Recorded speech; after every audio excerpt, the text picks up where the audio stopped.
student আজি আমি তোমালোকৰ লগত আলোচনা কৰিবলৈ আহিছো বহুত এটা গুৰুত্বপূৰ্ণ বিষয় লৈ যেটো HS আৰু HSLC ষ্টুডেন্টে বহুত ধৰণৰ প্ৰবলেম ফেস কৰি থাকে তো বলা আমি ভিডিওটো আৰম্ভ কৰো তাৰ আগতে কোনবাই যদি আমাৰ চেনেলখনত নতুন আইছা তেনেহলে চেনেলখন সাবস্ক্ৰাইব কৰি দিবা আৰু কাষত থকা বেল আইকনখন প্ৰেছ কৰি দিবা বলা আমি ভিডিওটো আৰম্ভ কৰো সকল তোমালোকে শুনা যে তোমালোকে কোনটো পাথ চুজ কৰিবা তো ছাত্ৰ-ছাত্ৰীসকল তোমালোকে ইতিমধ্যে তোমালোকৰ HS আৰু HSLC পৰীক্ষা শেষ কৰিলা তো এতিয়া তোমালোকৰ জীৱনৰ এটা পাথ উলোৱা দৰকাৰ তো তোমালোকে এতিয়া আৰু সেই আগৰ ক্লাছ 8 9 10 দৰে যিবিলাক যেনেকৈ ঘূৰি ফুৰিছা হেনেকৈ ঘূৰি ফুৰাৰ আৰু টাইম নাই তো স্টুডেন্ট তোমালোকে এটা পথত নিৰ্ধাৰিত হ'ব লাগিব যে তোমালোকে তোমালোকৰ জীৱনত কি কৰিবা তোমালোকৰ জীৱনৰ প্ৰতি এটা লক্ষ্য ধাৰণ কৰিব লাগিব আৰু সেই লক্ষ্য মতে তোমালোকক কাম কৰিব লাগিব আৰু যিসকল ষ্টুডেন্টে এতিয়া এইচএছ দিলা সেইসকল ছাত্ৰ-ছাত্ৰীৰ ইতিমধ্যে তো নিজৰ জীৱনৰ সংগ্ৰাম আৰম্ভ হৈ গ'ল আৰু আৰম্ভ কৰিবই লাগিব কাৰণ এতিয়াৰ সময়ত তোমালোকে যদি আৰম্ভ কৰা নাই তেন্তে কিন্তু তোমালোকৰ বহুত এটা বিপদৰ সন্মুখীন হ'বলগীয়া হ'ব কাৰণ আজিৰ দিনত যেটো কম্পিটিটিভ জমানা এই জমানাত যদি তোমালোকে কোনবাই নিজৰ জীৱনৰ প্ৰতি লক্ষ্য নকৰা জীৱনৰ কেৰিয়াৰৰ প্ৰতি লক্ষ্য নকৰা তেন্তে কিন্তু তোমালোকৰ অহা দিনবোৰত সাৰ্ভাইভ কৰিবলৈ বহুত টাফ হৈ যাব তো তোমালোকে আমাৰ ভিডিওটো সম্পূৰ্ণকৈ চোৱা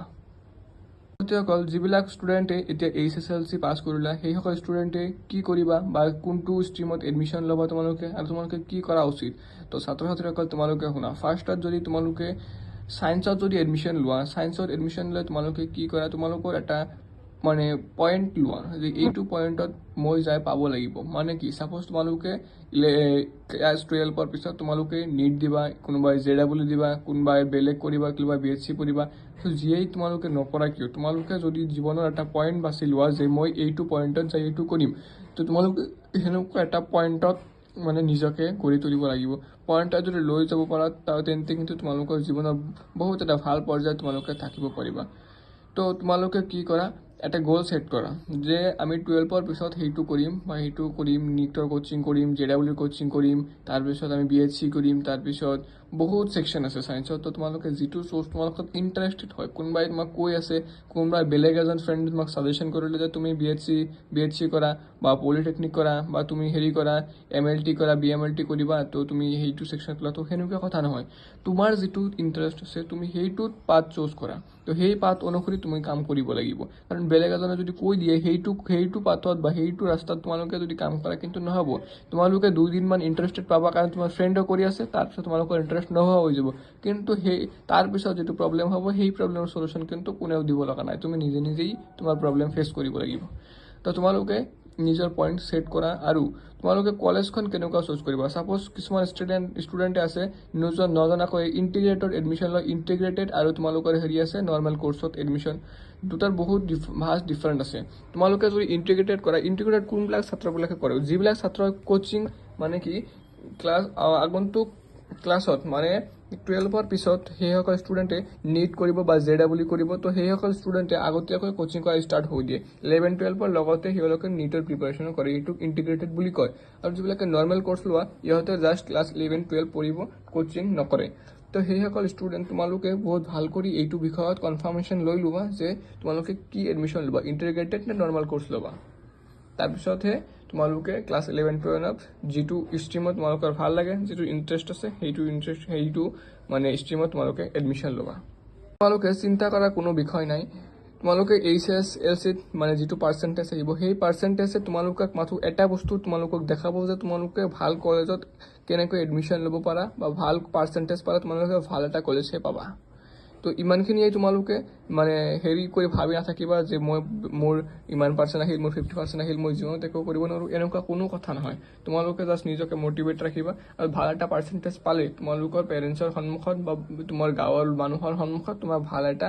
ইমেজ ফৰ্ম হ'ব আৰু তোমালোকে যদি বেয়া ৰিজাল্ট কৰা তেন্তে কিন্তু তোমালোকৰ মানে এটা প্ৰভাৱ পৰিব তোমালোকৰ ওপৰত যে ইমান এটা বেয়া হৈছে বা ইমান হেতু কৰিব পাৰিছে তো হেইটো তোমালোকৰ পৰা কামবেক কৰিবলৈ তোমালোকে কি কৰিব আগন্তুক দিনত 11 12 পৰ ৰিজাল্ট বহুত ভাল কৰি বেলেগক দেখুৱাব লাগিব যে চোৱা মই ক্লাস 10 ত কিবা কাৰণত বেয়া হোৱাৰ কাৰণে যে মই একো কৰিব নোৱাৰিম হেতু কোনো কথা নহয় ময়ো কৰিব পাৰো তো হেনেকুৱা কথা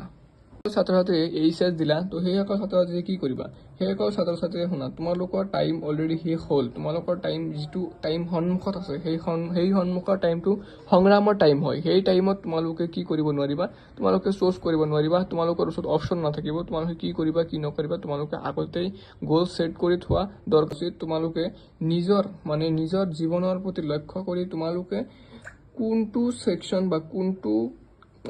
কেৰিয়াৰ পইণ্টত তোমালোকে যাবা তো সেই কেৰিয়াৰ পইণ্টত তোমালোকে নিজে ভাল কৰি চ'ৰ্চ কৰি সেইটো তেতিয়া ভৰি দিয়াৰ সময় হৈ গ'ল তোমালোকে সাপোজ যদি নিট কৰা তোমালোকে নিট বুলি তোমালোকে 2 বছৰ ইন্টিগ্ৰেটেড কোৰ্স লোৱা উচিত আছিল আৰু যদি তোমালোকে ইন্টিগ্ৰেটেড লোৱা নাই তেন্তে তোমালোকে কি কৰা উচিত তেন্তে তোমালোকে এতিয়া কোচিং লৈ লোৱা যিসকল JW লৈ আছা সেইসকলৰ সেম আৰু যিসকলে ডিগ্ৰী কৰিবা সেইসকলৰ কাৰণে সেম যিসকলে ডিগ্ৰী কৰিবা সেইসকলৰ কাৰণে অলপ বেলেগ তোমালোকে ডিগ্ৰী চ'ৰ্চ কৰাৰ পিছত তোমালোকে কি কোৰ্স কৰিবা সেইটোৰ বিষয়ে আৰামছে ভাল কৰি জানি ভাল কৰি জব অপৰচুনিটি কেনেকুৱা স্যালাৰি কেনেকুৱা জবটো পাৰ্মানেন্ট নে টেম্পৰাৰী বা তোমালোকে কেইদিনমান পিছত হেৰি কৰিবা ইন্টাৰেষ্ট নহ'ব তো সব চিন্তা চৰ্চা কৰি তাৰ পিছতহে তোমালোকে হেনেকুৱা এটা কোৰ্স চ'ৰ্চ কৰা আৰু যিসকল ছাত্ৰ ছাত্ৰীয়ে চোৱা সায়েন্সত পঢ়িছা যিসকলে মেডিকেল বেকগ্ৰাউণ্ড ইঞ্জিনিয়াৰিং বেকগ্ৰাউণ্ড তোমালোকে এজ ইউৰ উইচ তোমালোকে যিটো তোমালোকৰ ইণ্টাৰেষ্ট আছে সেইটো তোমালোকে ভৰি দিয়া আৰু কোনোবাই যদি ভাবিছা যে কিবা এটা B pharm D pharm D BSc nursing GNM nursing BPT MLT তো এইবিলাক কোৰ্স কৰিবা তেন্তে তোমালোকে যদি ভাল কলেজ বিচাৰি আছা যদি প্ৰাইভেট কলেজ বিচাৰি আছা তেন্তে তোমালোকে আমাৰ লগত যোগাযোগ কৰিব পাৰা আৰু যদি তোমালোকে ভাবিছা যে গভৰ্ণমেণ্টত কৰিবা তেন্তে তোমালোকে CW এক্সাম দিব লাগিব তো এক্সাম ক্ৰেক কৰাৰ পিছত তোমালোকে আৰামছে গভৰ্ণমেণ্টত পাই যাবা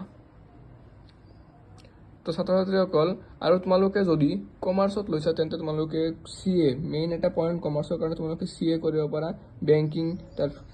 বহুত ডিগ্ৰী আছে তোমালোকে কমাৰ্চতো কৰিব পাৰা আৰু আৰ্টছত যদি লোৱা আৰ্টছতো বহুত ডিগ্ৰী আছে তোমালোকে ভাল কৰি তোমালোকৰ ইণ্টাৰেষ্ট মতে তোমালোকে কৰিব পাৰিবা তো আজিৰ ভিডিঅ'খন আমি ইয়াতে শেষ কৰিছোঁ কোনোবাই যদি আমাৰ চেনেলত নতুন আহিছা চেনেলখন সাবস্ক্ৰাইব কৰি কাষত থকা বেল আইকনখন প্ৰেছ কৰি দিবা